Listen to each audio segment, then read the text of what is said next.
Magandang araw mga kapatid at mga kaibigan. Dito po tayo sa ilog ng boundary ng Manila at sa Mandaluyong. Kasalukuyan po, mayroon po naglilinis sa ating ilog. Yung tao na yan, naglilinis sila, nagsasanitification sila. Kahit na po trabaho nila yan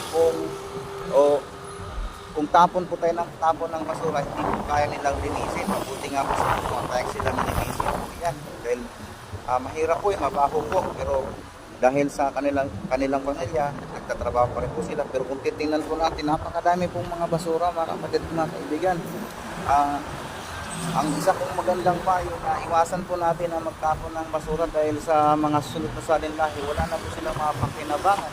At kahit ngayon pa nga lang, talagang tingnan niyo po yung ilog, napakadumi. Napakadumi. Iwasan po natin na magtapon ng basura kagaya po yan. Nakikita ko, apat po yung naglilinis. Ang nagtatapon naman po ng basura sa ating ilog ay milyon-milyon. Kaya iwasan na po natin kahit yung magtapon tayo sa may kalsada. Pag umulan po yan, pupunta doon sa ilalim ng kanal at pupunta pa rin po sa ilog. Kaya paano po mangyari sa ating kinabukasan yan? Mga kapatid, mga kaibigan, tigilan na po natin ang pagtapon ng basura sa ating mga ilog at sa ating kapaligiran.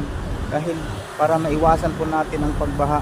Yan lamang po sa araw na ito sa ating video. Nawa, ugaliin po natin na ang ating basura itapon po natin sa tamang tapunan.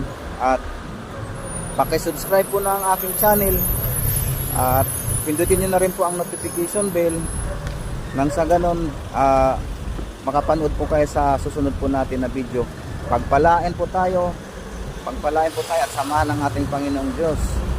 Magpakailanman, purihin siya, magpakailanman. Amen at amen. Hanggang sunod po natin na video. Bye bye po.